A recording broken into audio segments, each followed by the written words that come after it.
The first sutra. Life is easy for the man who is without shame, impudent as a crow, a vicious gossip, vain, meddlesome, dissolute.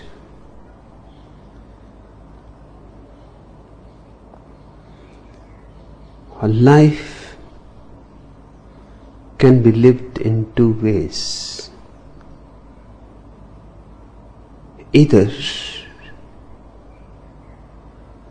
as a continuous fall, then you are pulled by the unconscious forces of gravitation.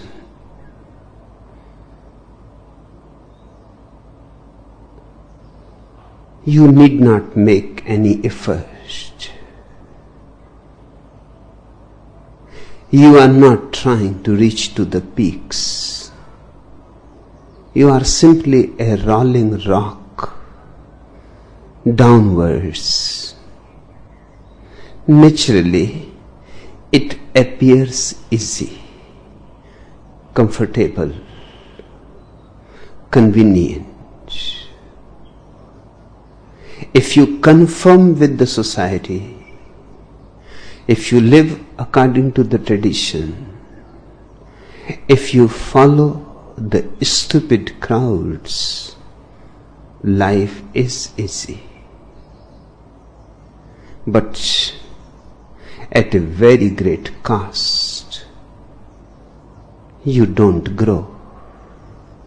You miss the whole point. Because life is significant only when it is a continuous growth. Man is the only animal in existence who has the capacity to evolve. Charles Darwin says that monkeys have evolved and become men. I don't agree with him. I can't agree with him. Not that I have anything against the monkeys. They are good people.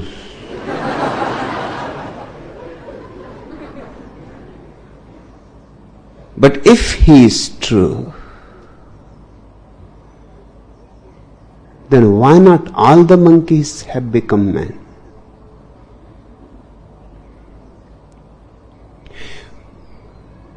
For millions of years, monkeys have remained monkeys.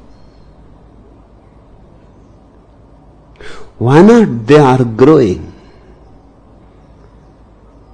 At least few preliminary steps they should have taken by now. But they are exactly the same as they have been always.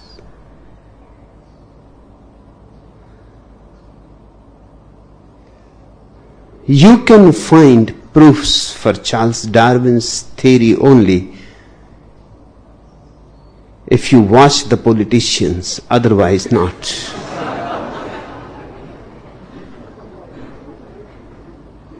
Then one suspects he may be right.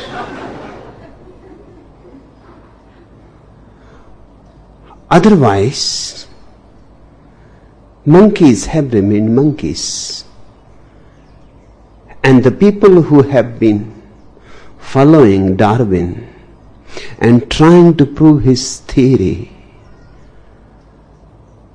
have been coming across great unbridgeable gaps.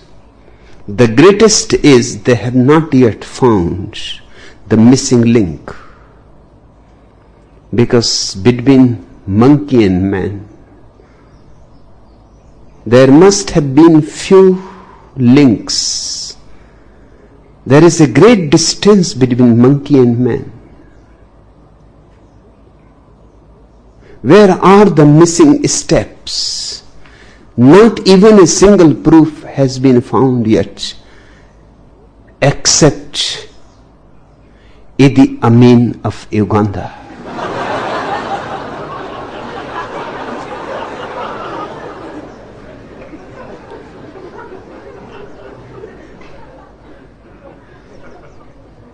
In fact, Darwin's whole theory is only a guess.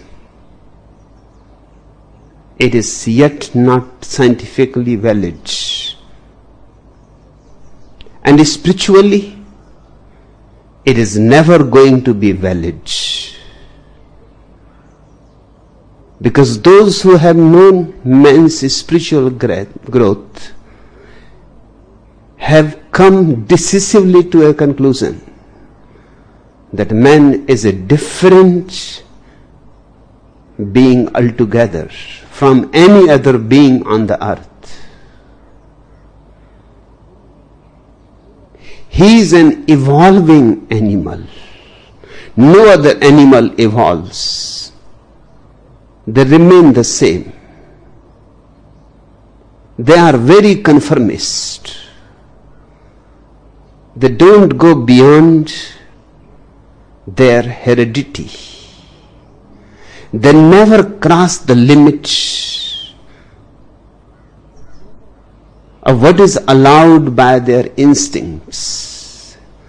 They never do anything beyond the instinctive, beyond the unconscious.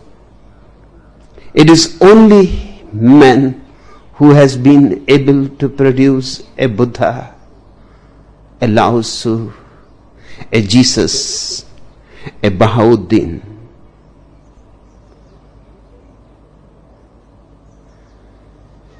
It is because of the Buddhas that we can say man has the capacity to be a god. It is in the Buddhas that we have found the link between man and God. Darwin and his followers have not been able to find the link between monkeys and man. But we have found in the Buddhas the link between man and God.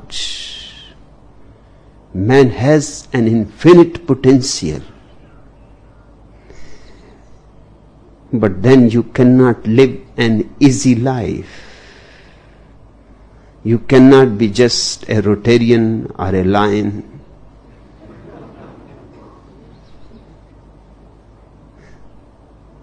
You can't just be a Hindu or a Mohammedan. You can't go on following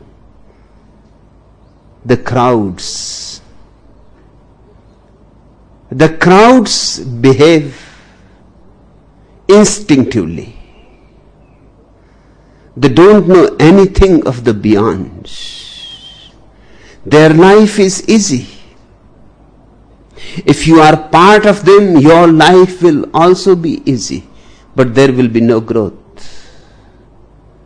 And growth is all that matters. The only thing that matters in life is growth. Unless you are moving to the ultimate peak of becoming a god, you are wasting a tremendously pregnant opportunity. Buddha says life is easy for the man who is without shame. This Buddhist idea of shame has to be understood in contrast with the Christian idea of guilt. In the dictionaries, they seem to be synonymous. They are not.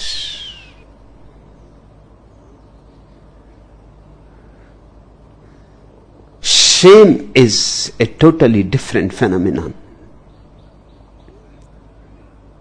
Guilt is imposed by others on you.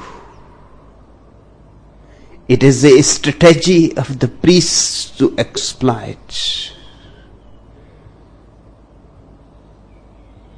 It is a conspiracy between the priest and the politician to keep humanity in deep slavery forever. They create guilt in you. They create great fear of sin.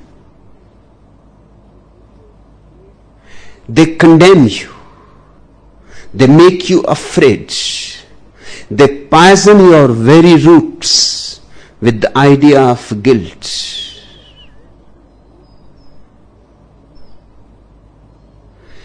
They destroy all possibilities of laughter, joy, celebration. Their condemnation is such that to laugh seems to be a sin. To be joyous means you are worldly. Christians say Jesus never laughed. What a lie. And they have been lying for centuries, and with such theological acumen, with great scholarship. They have been lying very piously, very religiously. Have you ever come across a picture of Jesus or a statue in which he looks happy, blissful, joyous? Impossible.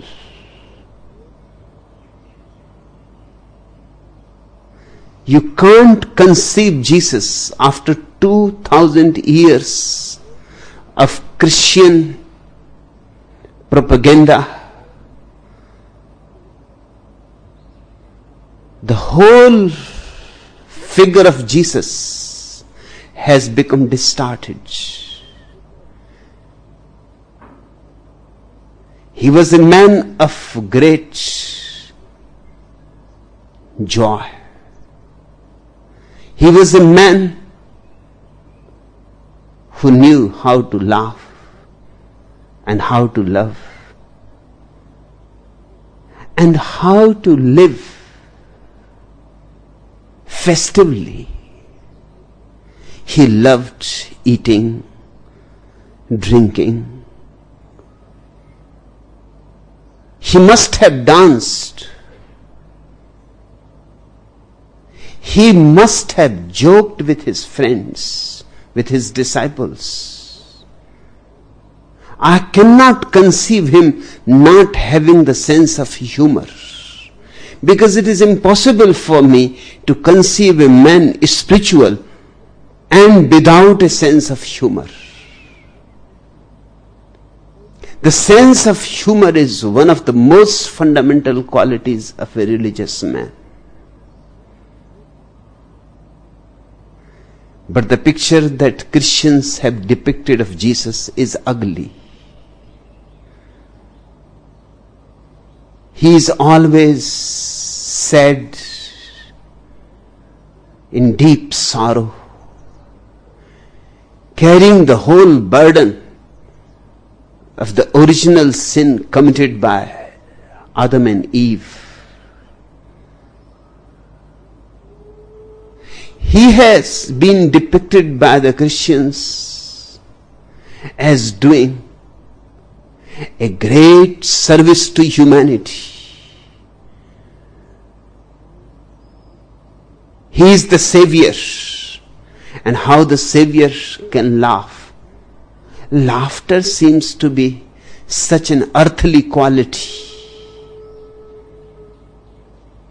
He has to be very serious, long face. They have destroyed the beauty of Jesus. Jesus has to be resurrected. He was killed twice. First he was killed by the Jews and the Romans. And then he has been killed by the Christian priests.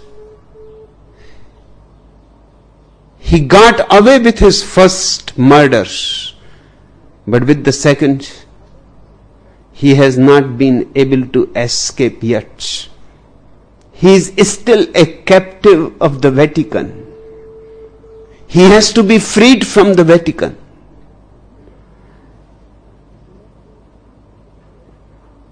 These people who have made Jesus look so serious, so sad, so sorrowful, who have made him a martyr,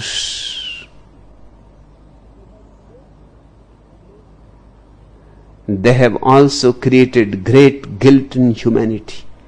Whenever you laugh, you feel as if you are doing something wrong. Whenever you are happy, you start looking guilty. How can you be happy? How can you laugh? How can you dance? How can you sing? The whole world is in such a suffering, and you singing? And you dancing? It seems to be that you must be cruel. Krishna seems to be cruel to the Christian eyes, playing on his flute, dancing, singing, celebrating. He seems to be a hedonist, a Zorba, the Greek. Christians can't conceive Krishna to be spiritual. And in fact, the word Christ is a derivation from the word Krishna.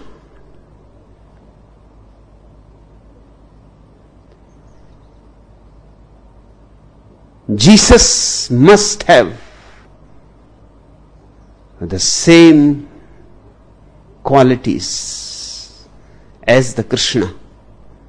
Hence he has been called Christ. Christ comes from Krishna. And Krishna consciousness simply means ecstatic consciousness. But why the priest goes on creating guilt in man?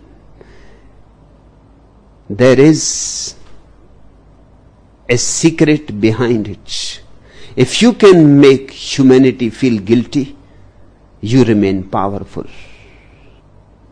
The guilty person is always ready to serve those who are powerful. He is always ready to serve those who are Puritans. He is always ready to be a slave to the priests. The guilty person cannot have courage enough to be a rebel. That is the secret. Only a blissful person can be rebellious. The priests must have found this secret long before, because they have been practicing it for centuries, and they have destroyed all the beauty of the human soul. Remember, when Buddha says shame, he does not mean guilt. Shame is a totally different phenomenon. Guilt is imposed by others. Shame is your own experience. Shame is interior. Guilt is from the outside.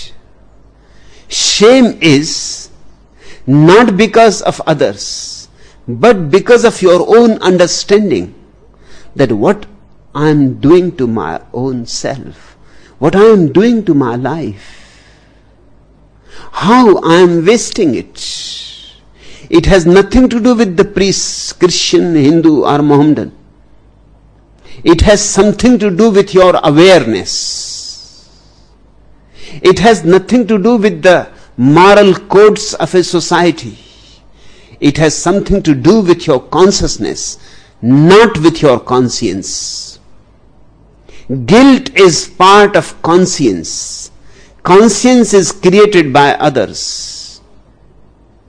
You have a Hindu conscience and a Mohammedan conscience and a Jaina conscience. But consciousness is simply consciousness. There is nothing like a Hindu consciousness or a Mohammedan consciousness. Consciousness makes you aware of what you are doing to yourself. And when you see that you are destroying tremendously pregnant opportunities for growth, shame arises in you. You start feeling a deep anguish, and that anguish is helpful for growth. That pain is helpful to growth. It brings you for the first time the vision of the possible, a glimpse of the peaks. Guilt simply says that you are a sinner, and the feeling of shame simply shows you that you need not be a sinner, that you are meant to be a saint. If you are a sinner, it is only because of your unconsciousness. And you are not a sinner because the society follows a certain morality and you are not following it. All moralities are not moral. And something which is moral in one country is not moral in another country. Something is moral in one religion is not moral in another religion. Something is moral today and was not moral yesterday. Morals change. Morals are just arbitrary. But consciousness is eternal. It never changes. It is simply the absolute truth. Once you have become a little more aware, you start feeling what you have done to yourself and what you have done to others. That experience brings shame, and shame is good and guilt is bad. In guilt, deep down you know that it is all nonsense. For example, in Jaina religion, to eat in the night is a sin. And if you are born a Jaina, and if sometimes you eat in the night, you will feel very guilty. Knowing perfectly well, if you are intelligent enough, you will know it that this is foolish. There can't be a sin in eating in the night.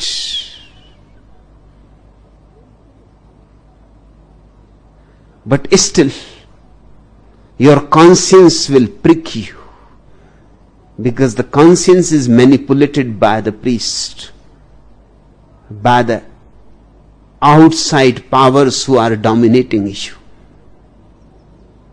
Hence, guilt creates a dual personality in you. On the surface, you are one person, and deep down, you are another, because you can see the futility of it, the nonsense of it. You become split. Guilt creates schizophrenia, and the whole humanity suffers from schizophrenia, for the simple reason that we have created guilt so much and so deeply that we have divided every man into one part of him is social, formal. He goes to the church and follows the rules as far as they are feasible. He maintains a certain front, a certain face, and from the back door, he goes on living a totally different life. Just the opposite of what he goes on preaching. Just the opposite of what he goes on praising.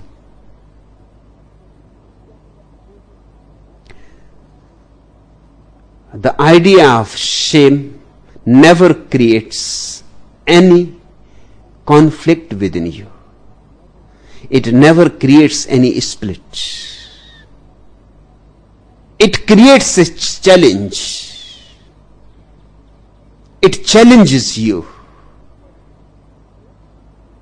It challenges your guts. It says to you that rise above, because that is your birthright. That reach to the peaks, they are yours. Those sunlit peaks are your real home. And what are you doing in these dark valleys, crawling like animals? You can fly. You have wings. Guilt condemns that which is wrong in you. The idea of shame makes you aware of that which is possible. Guilt goes on bringing your past again and again to you, burdens you with the past, and the idea of shame brings the future to you. It releases your energies. They are totally different. Buddha says life is easy for the man who is without shame. Impudent as a crow. Cunning. And people think to be cunning is to be clever. It is not so. Only mediocre people are cunning. A really intelligent person need not be cunning. He is intelligent. And that's more than enough. Cunningness is a poor substitute, a plastic substitute for intelligence. The mediocre person tries to look intelligent. In that very effort, he becomes cunning. And the greatest cunningness is to be a hypocrite. To be one thing and to show something else. But then life will be easy. Buddha makes it clear. You will fit with other cunning people. They will understand your language. What was the fault of Jesus? The only fault was that he was not cunning. What was the fault of Socrates? The only fault was that he was a really intelligent person. Utterly innocent, full of intelligence, but with no cunningness. Cunningness is cowardice. Intelligence is courage. And the greatest courage in the world is to be exactly what your consciousness says to you to be. And the greatest cowardice in the world is to follow others, to imitate others. Then you remain artificial. Then you are never a real rose, just a plastic rose, which looks like rose but is not a rose. And it will not have any fragrance, and it will not have any aliveness, and it will not dance in the wind and sing in the sun. It will be dead.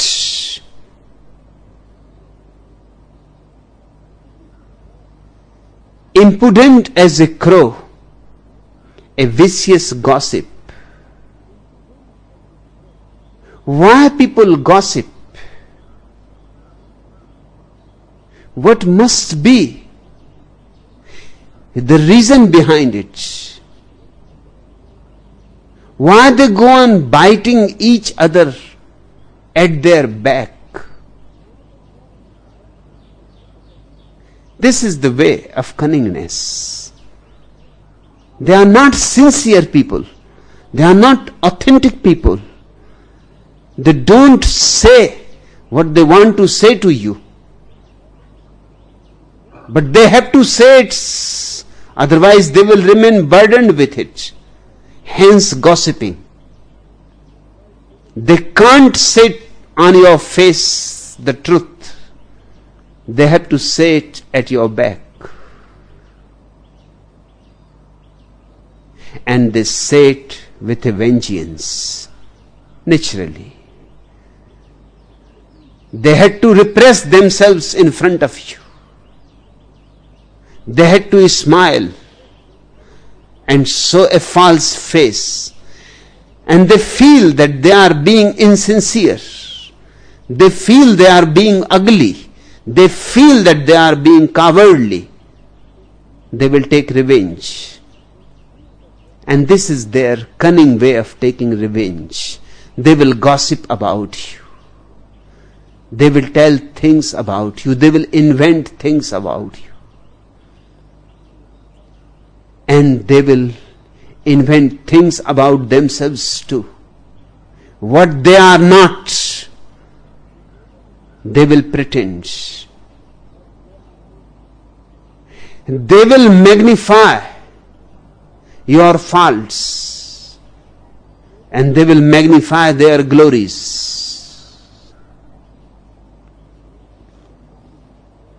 Sokolo, aged 75, rushed into a doctor's office. You gotta give me a shot, so I should be young again. He pleaded. I got a date with a young chicken tonight. Just a minute, said the physician.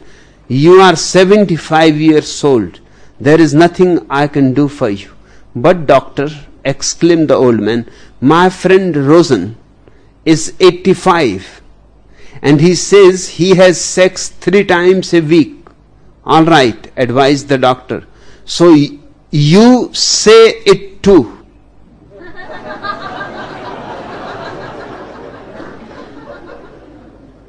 What you cannot do, you can at least say.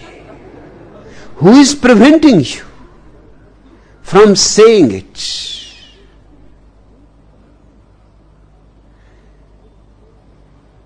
Vain, meddlesome, dissolute. These people are vain. empty, utterly empty, hollow, full of straw and nothing else. But they go on bragging about themselves. They go on declaring themselves to be great. And they find ways and means. And the easiest way to declare yourself great is to declare others that they are nothing. To reduce them as much as possible. That helps you feel that you are somebody special. And these people are bound to be meddlesome, querulous, always ready to fight for trivia. Just watch yourself and watch others. What people are doing. Their 90% energies are being wasted in being cunning, hypocrites, gossips, vain, meddlesome, dissolute. And of course, when you waste so much of your energy in such stupid activities, you cannot have any decisiveness in your life. You cannot be committed. You cannot become involved in anything.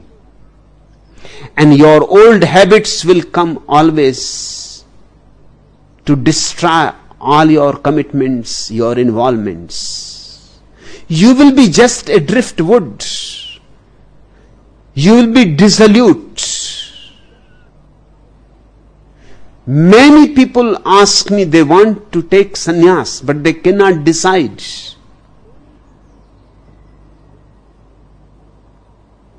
Who else can decide for you?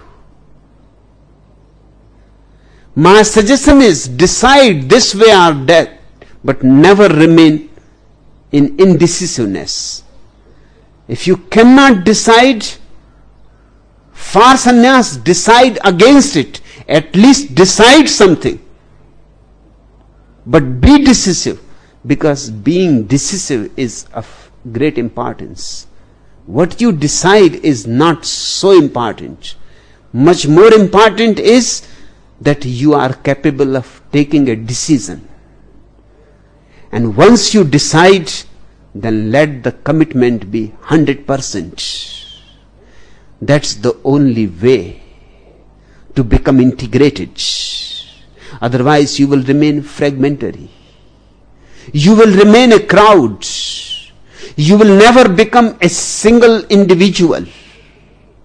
In fact, that's exactly the meaning of the word individual.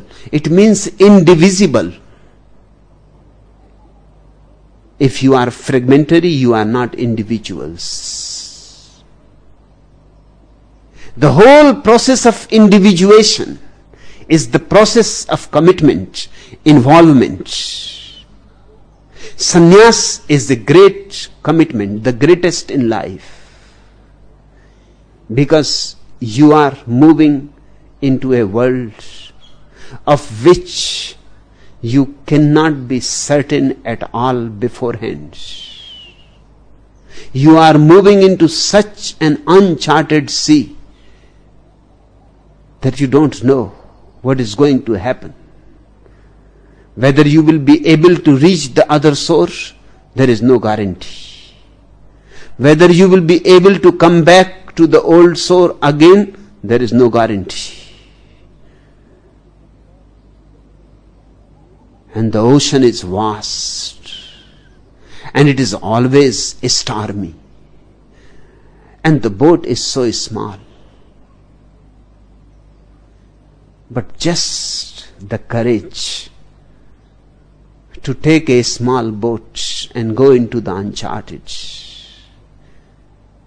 The very phenomenon of risking your life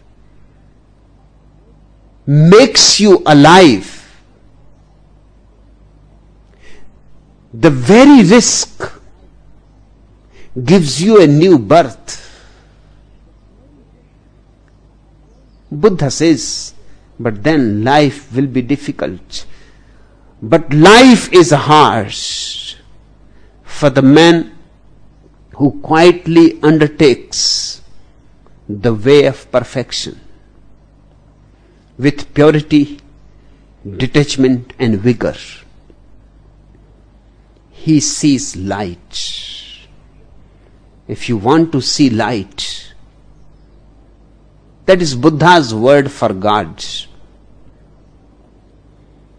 If you want to see truth, and if you want to be liberated by truth, if you want to get beyond all this stupid misery that you have been living for centuries in,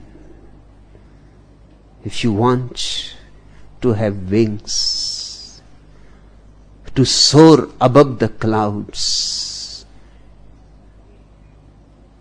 into the vastness of the sky, if you want to whisper with the stars and dance with the whole cosmos, then life is going to be harsh, because growth is painful.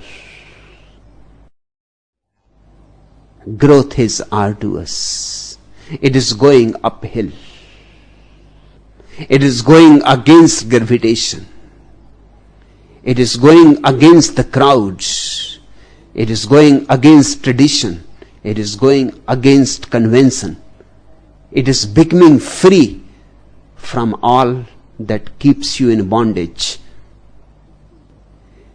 But when you live in a prison, you have many securities there. For example, in a prison, nobody can murder you. You are always guarded. More guarded than any king. Kings have been murdered. But prisoners cannot be murdered. Your bread and butter is safe. In a prison, you need not be worried about unemployment.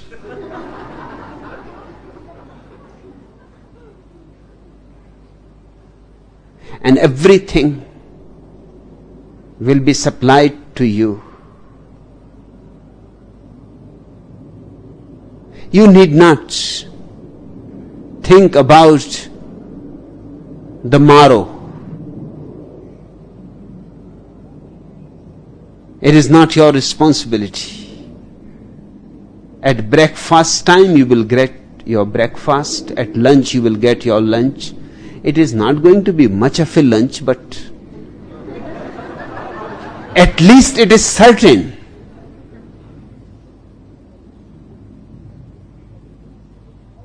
And the supper is going to be supper and never a dinner. But so what? People feel better in a secure situation, even though the security is poor.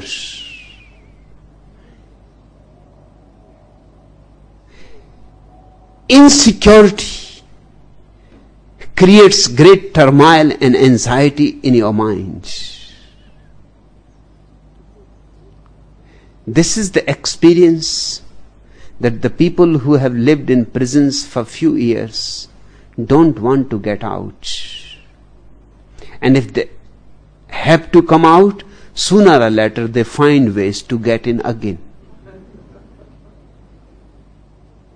They are called jailbirds. Because the outside life is too much of a trouble. Then you have to think about everything, where to live, where to find your work, search for the work, for the food. And everything seems to be too much of an unnecessary harassment. When you are in a jail, everything is supplied for you. You live like a king. And that's why millions of people have decided to live in the jails called Hinduism, Christianity, Mohammedanism, communism.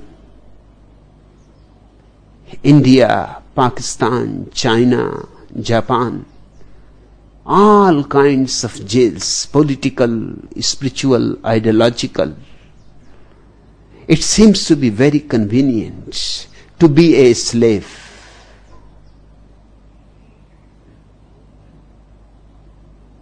Hence, Buddha is right, but life is hard for the man who quietly undertakes the way of perfection. If you want to grow towards heights, if you want to be perfect, if you want to be total and whole, if you want to know what it is all about, then you will have to risk many securities, many safeties, many comforts. You will have to go into the unknown, into the dark night, and sometimes without even a candle. With purity, detachment and vigor, he sees light. You will have to learn the ways of purity. By purity, Buddha always means innocence. The unburdened consciousness, unburdened of knowledge, unburdened of scholarship, Vedas, Bibles, Quran. They all burden you. They give you a false sense of knowing. And the false sense of knowing becomes the barrier in knowing. If you really want to become a knower, you will have to drop all knowledge. You will have to become ignorant first.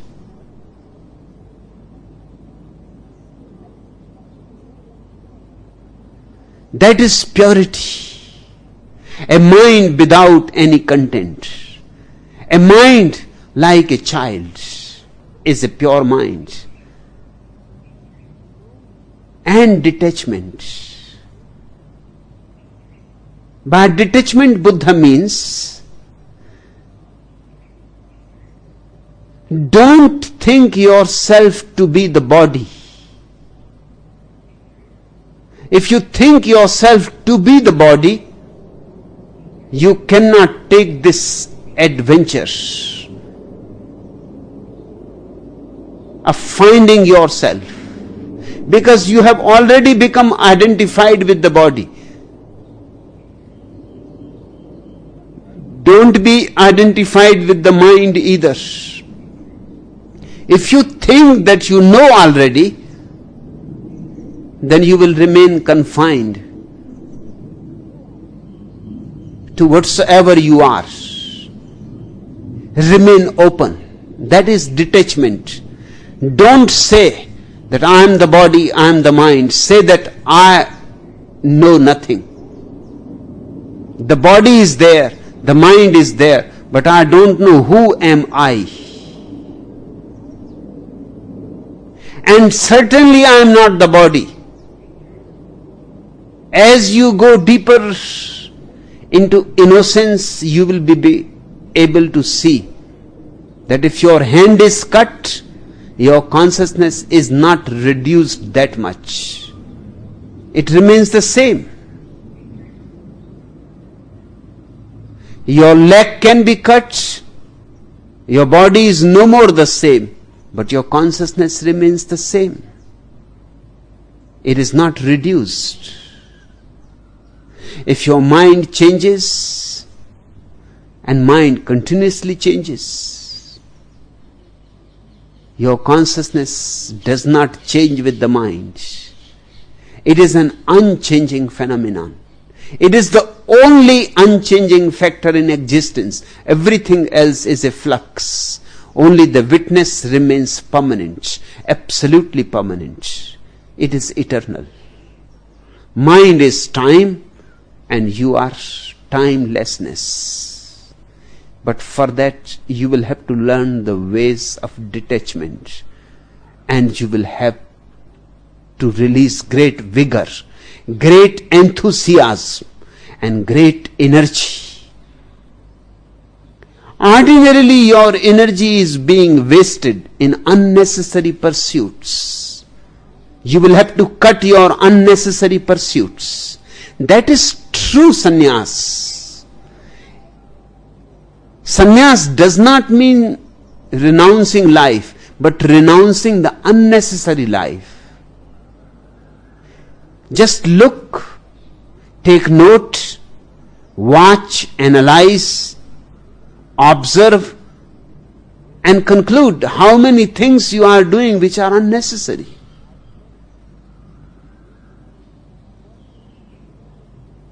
How many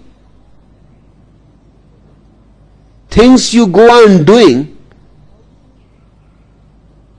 because you have become accustomed to do them. You have never thought about them, whether they are necessary or not. How much you talk with people. Is it all necessary? If you start watching, you will be surprised. You will become more telegraphic in words, in actions, in your pursuits. You will become very choosy. And you will be surprised that almost 90% of your activity was futile. Its only function was to keep you occupied. Its only function was a slow suicide. It was poisoning. When 90% of your unnecessary activities are reduced, great energy becomes available to you. And only with such energy, such detachment, and such purity, you can create the right space in which light is seen.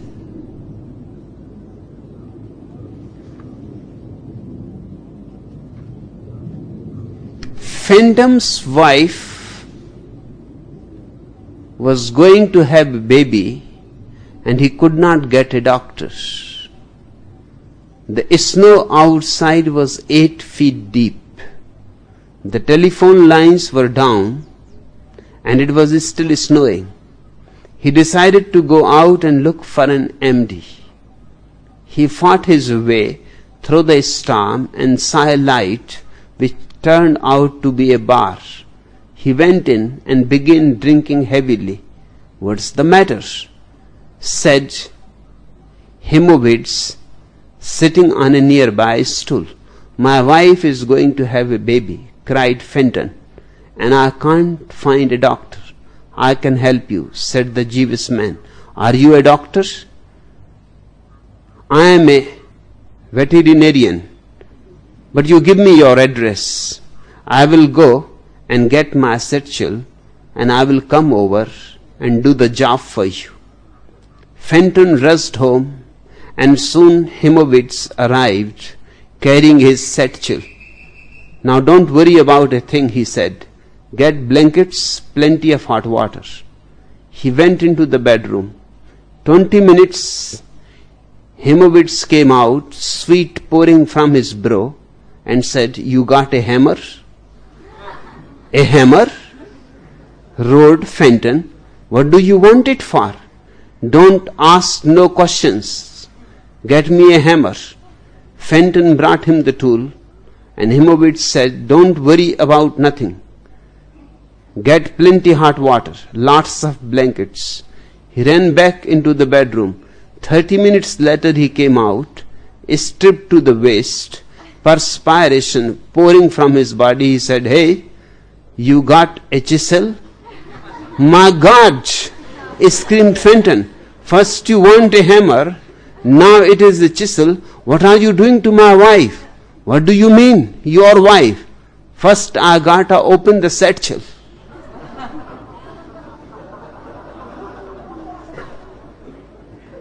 The real work has not yet started.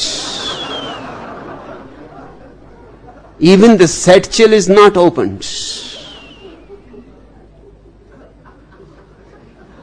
And that's how your life is. You are born, but the real work has not yet started.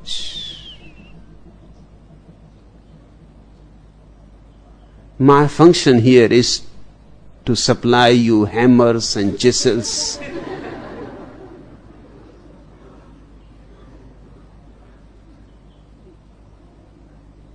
And few wets to my therapists.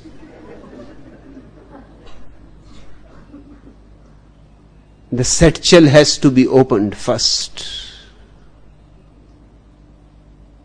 And it is hard work. Because you have learned how to remain closed. That has become your way of life. And to be open seems to be just impossible. Yes, once in a while you open up in a certain situation, maybe in a therapy group, in a meditation, in a Sufi dance, in music. Once in a while, in a certain space, you allow yourself to open up, and then you see the great beauty of life and the great joy pouring out of you. But then you become afraid. Guilt arises. Suddenly, you close again.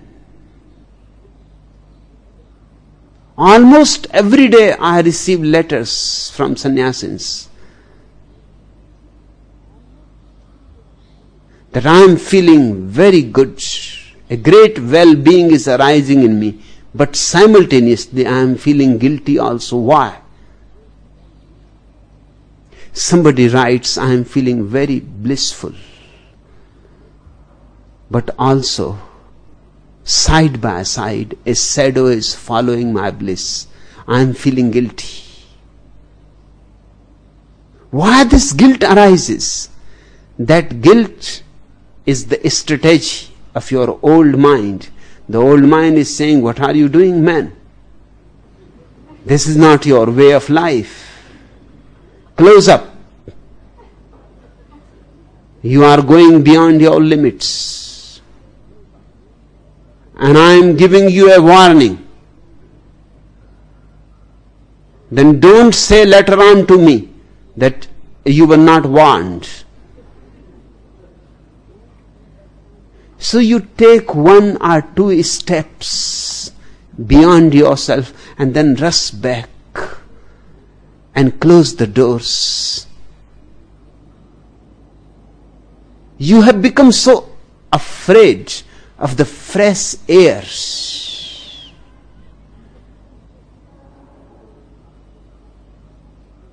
It has to be learned. However hard it is, but it has to be learned, because that is the only way to be reborn, and the only way to celebrate, the only way to know bliss and benediction. Buddha says, if you kill, lie or steal, commit adultery or drink, you dig up your own roots. But that's what people are doing continuously. We are all destructive. That's what he means when he says, if you kill. Don't take it literally. You are not murderers. But you are all killers. If you are destructive, you are a killer. And the closed person is always destructive. He is never creative. You can be only either destructive or creative. If your energies are not released into creativity, they are bound to become sour, bitter, poisonous, and they will make you angry, full of hatred, violence. Then there are two ways of that violence.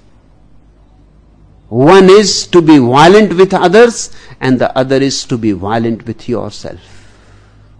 Buddha is against both. So am I. The politician is violent with others. Adolf Hitler, Mussolini, Stalin, Mao.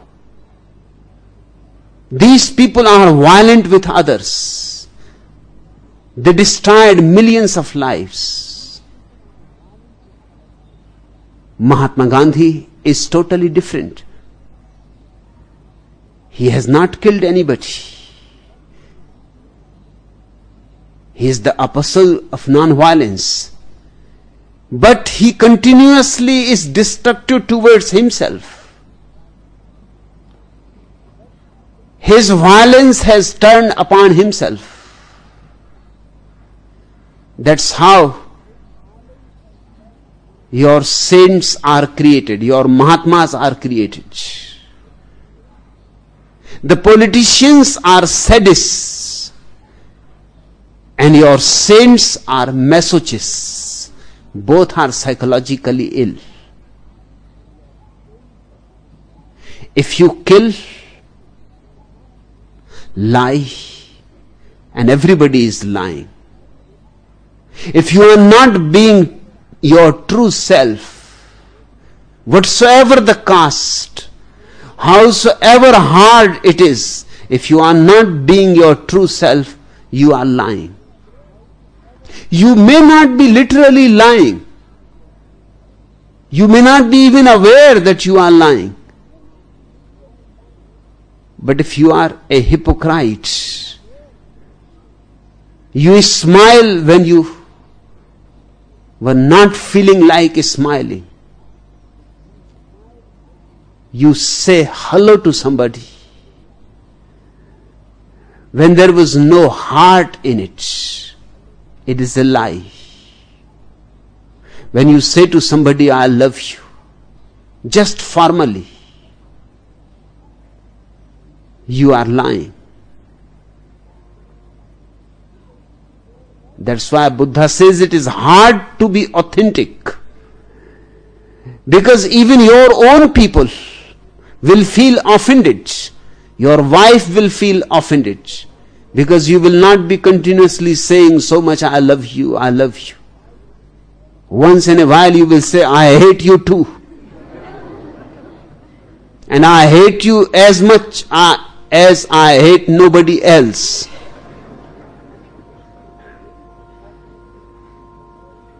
And your wife is not going to be sweet all the time to you. Once in a while she will throw things at you.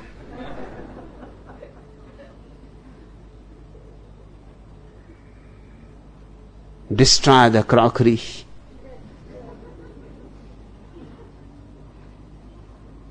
Nag you.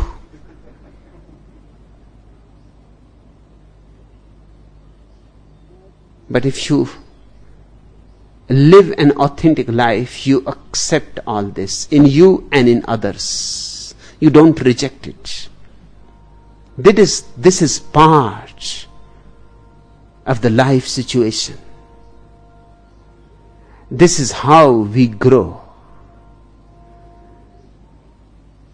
All sweetness, all politeness, and always politeness is phony. It is bourgeois. An authentic person is sweet, bitter. He loves, he hates. When you accept both the polarities of your being, you become authentic. Then you are not lying. Are still. Very few people are thieves in the ordinary sense of the word. Otherwise, everybody is stealing.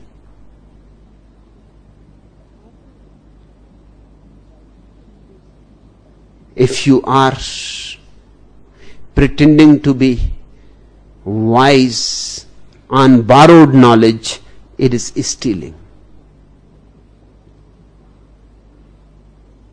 It is a theft, subtle, but it is theft.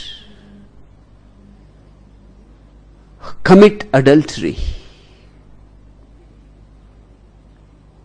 The ordinary meaning of the word adultery is making love to a woman you are not married to.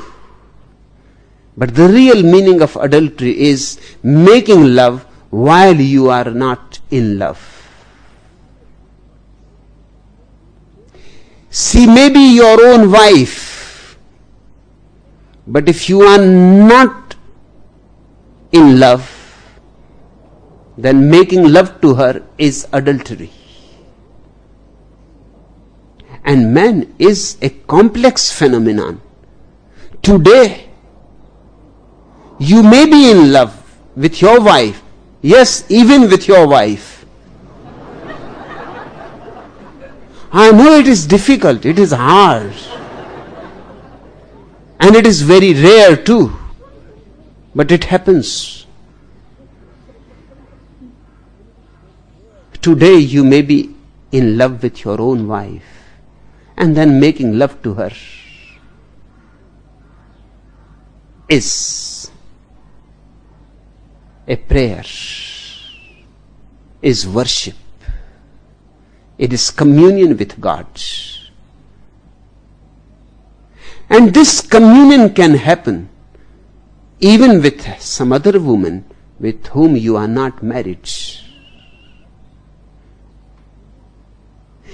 If love is there, then it is not adultery. And if love is not there, then even with a married woman, whatsoever you are doing is adultery.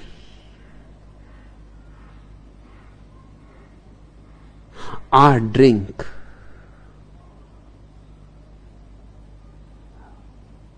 Remember, all the Buddhas are against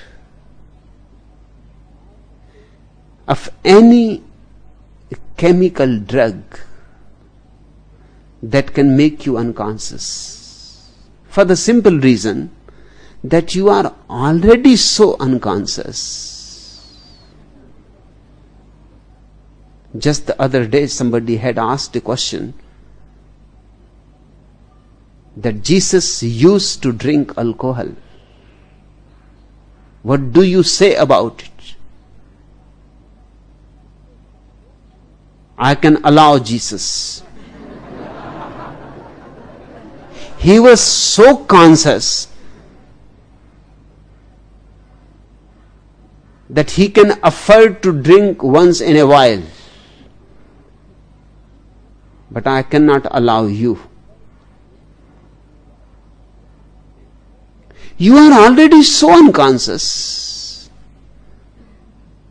You are already so burdened now making you more unconscious, will be dragging you towards hell.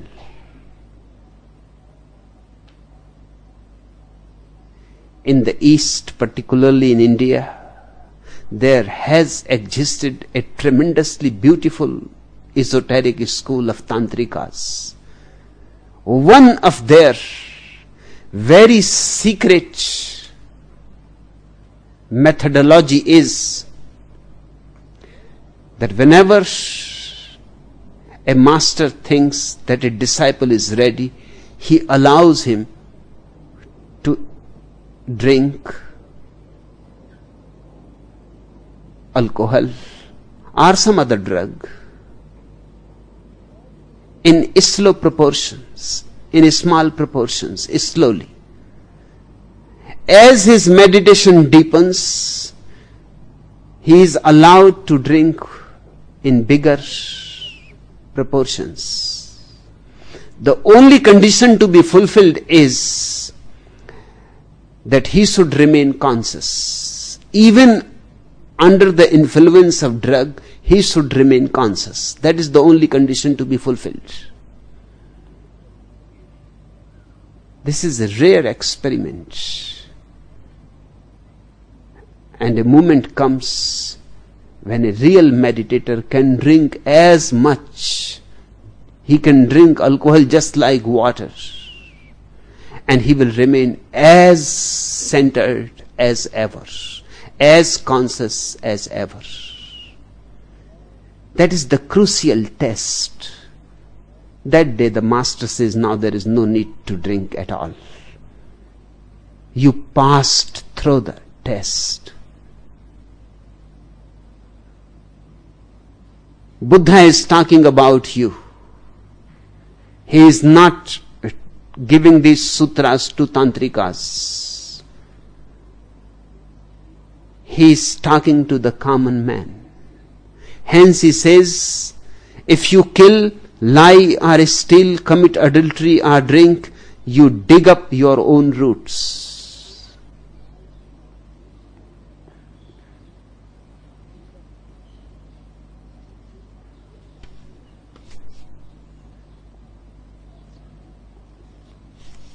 He is not saying to you, repress. He is simply saying to you, become more aware. Buddha was never in favor of repression. Repression is an unconscious effort. It never transforms you. It keeps you the same, but repressed. Sinners shouted the evangelist accusingly at the tent full of true believers. You are all sinners. Every one of you has something on his conscience, and one sin is just as bad as another. Stealing is as bad as lying. Is not that so, Brother William? Brother William nodded his agreement. And adultery is just as bad as murder. And that right, Sister Rose? Can't rightly say, preacher, replied Sister Rose. I never killed nobody.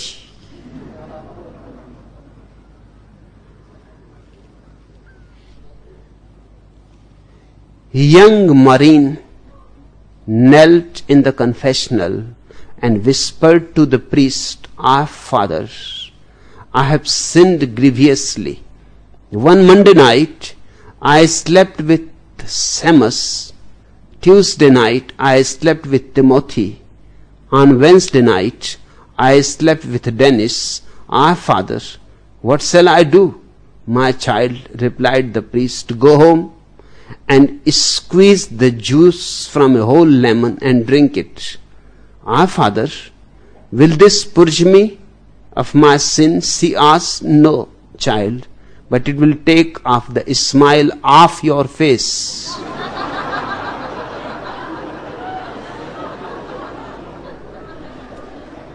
Repression will do only that. it will take the smile off your face. Otherwise, everything will remain the same. Buddha is not for repression. He says, become more conscious of your lying, of your destructiveness, of your stealing, of your adultery, of your becoming constantly unconscious and finding new ways of becoming unconscious. Beware, because you are digging up your own roots. And if you cannot master yourself, the harm you do turns against you grievously. These are the ways that destroy the possibility of your ever becoming a master of your own being. And the man who is not a master of himself, whatsoever he is doing to others, is destructive, and ultimately all that destruction rebounds on himself. Harming others, he is harming himself, because he is sowing seeds which he will have to reap. You may give in the spirit of light or as you please, but if you care how another man gives or how he withholds, you trouble your quietness endlessly. Share whatsoever you have, but share for the sheer joy of sharing. Don't think of others. People, even in being religious, even in practicing spirituality, are always comparing and competing with others. Somebody is fasting for one day and you fast for 2 days, just to show him that you are higher, holier.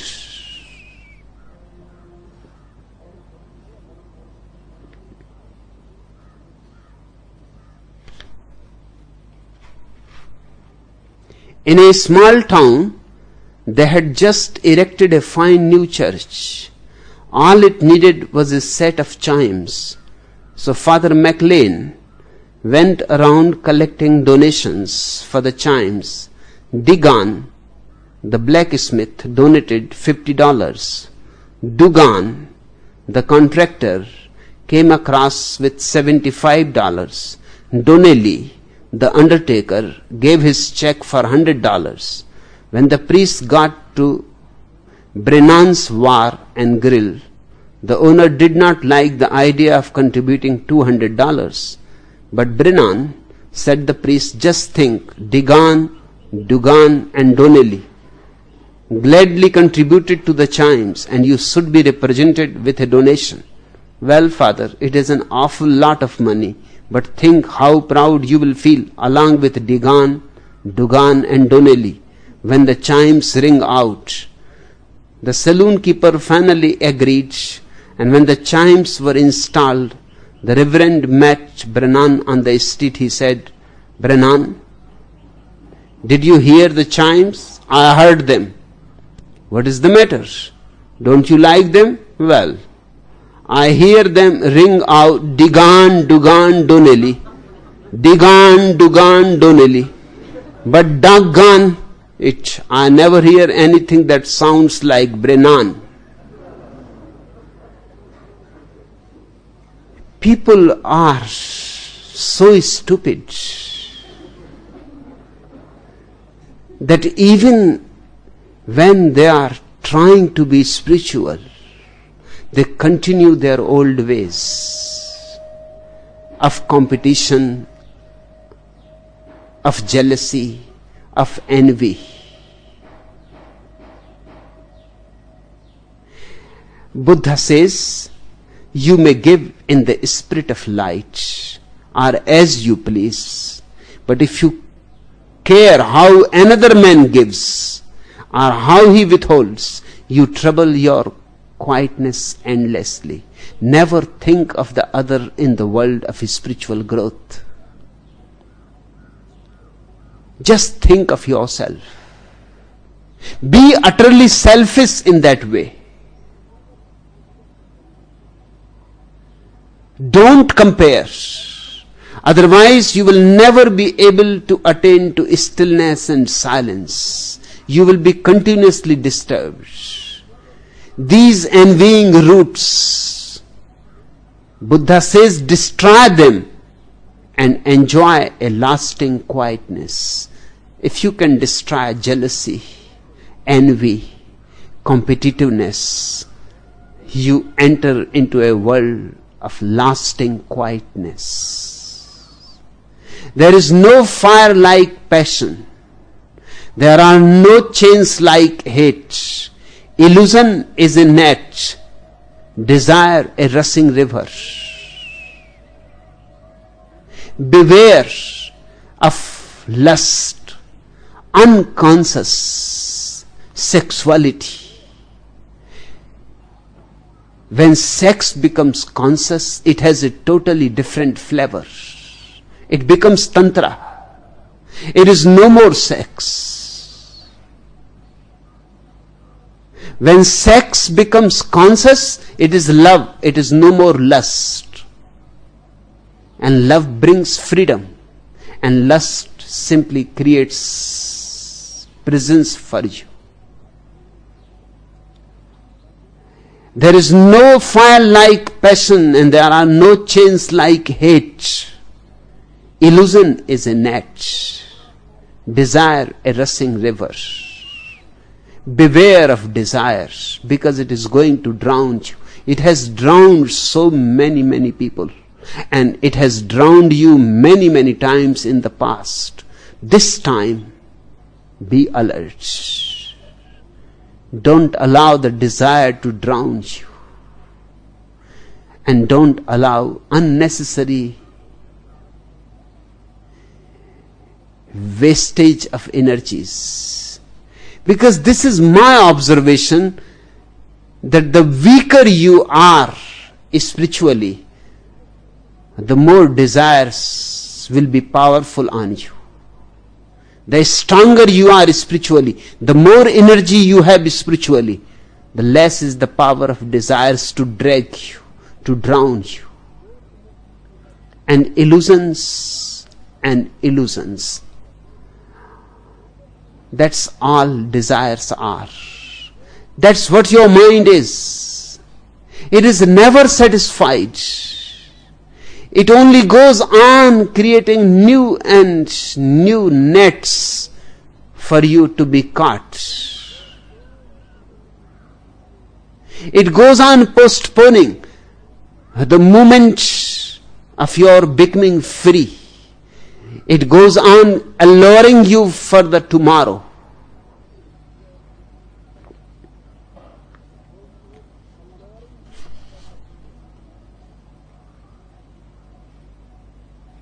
Becky's greatest dream was to make love with Mick Jagger.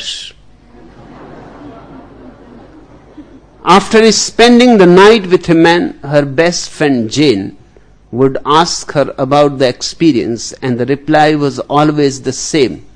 It was good, but it was not Mick Jagger. Finally, Becky's dream came true, and she got a chance to sleep with Mick Jagger. The next day, her friend Jane was eager to hear the report, but when she asked Becky how it was, Becky replied, it was good, but it was not Mick Jagger. Nothing is going to satisfy you ever. Even Mick Jagger will not be Mick Jagger. It is your illusion that you project on Mick Jagger. The real Mick Jagger is just as ordinary as any Harry, Tom, Dick. Or it is Tom, Dick, Harry. I always get confused between these three people.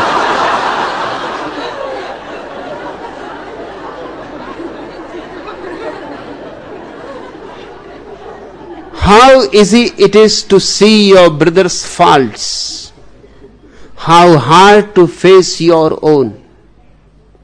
You winnow his in the wind like chaff, but yours you hide like a cheat covering up an unlucky throw. Dwelling on your brother's faults multiplies your own.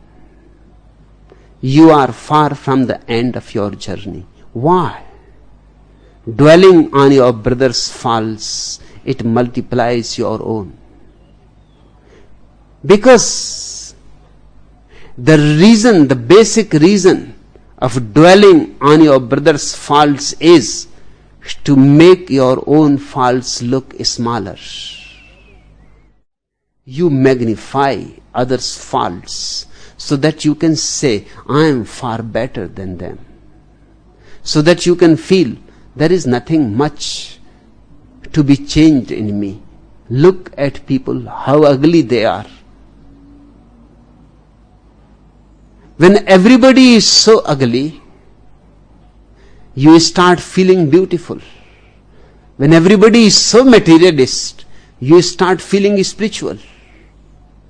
It is a trick, a strategy to hide yourself from your own eyes. And remember, while you are hiding your faults, they are growing inside you like cancer.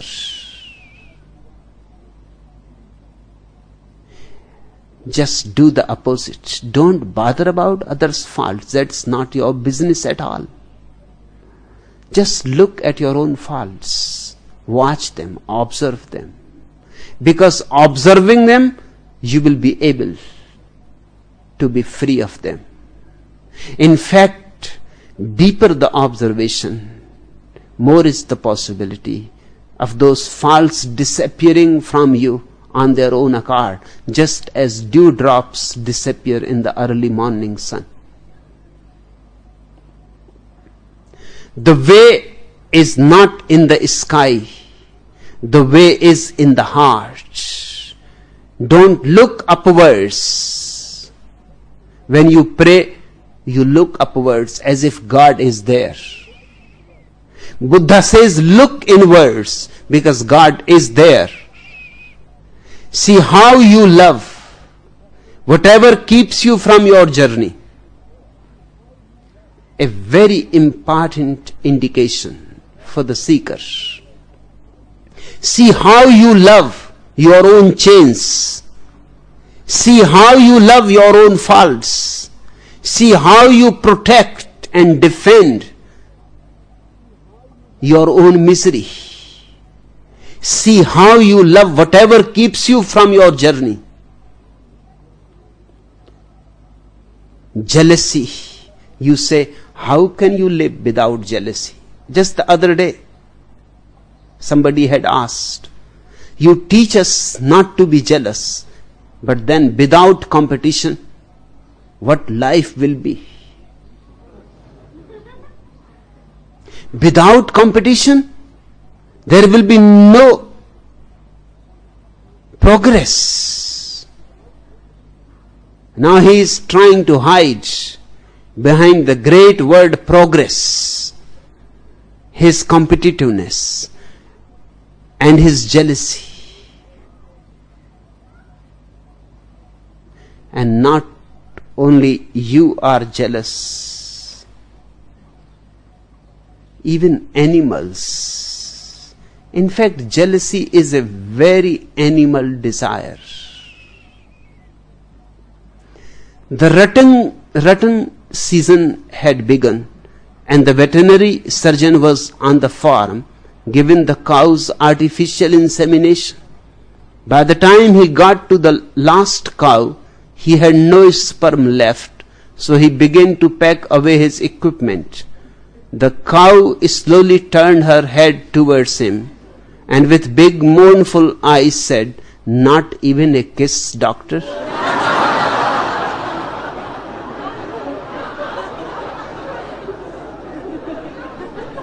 Watch yourself. See how you love whatever keeps you from your journey. But the Tathagatas, they who have gone beyond, have conquered the world, they are free. The Buddhas, the Tathagatas, those who have gone beyond the world, listen to what they say. They say real progress is in being non-ambitious. Real growth is in being without envy. The moment your jealousies disappear totally, you have arrived home. The way is not in the sky, the way is in the heart. Look within, watch there. How many jealousies, how many angers, how many lustful desires are boiling there. Just watch them. And this is the greatest contribution of Buddha, that he has said and proved it beyond doubt, because it has worked for thousands of people, that a deep observation of anything that is wrong in you is enough. You need not do anything else. Just be aware of it and it disappears. It disappears just as you bring light into the room and the darkness disappears. All things arise and pass away, but the awakened awake forever. Become aware, awake. Then you will see everything comes and goes. All things come and pass. Life is a flux, but your consciousness is the only thing that is immovable, that is eternal. To attain it is freedom. To attain it is the goal of life. If you miss it, you have missed your life, and you have missed a tremendously great gift, a great opportunity. Enough for today.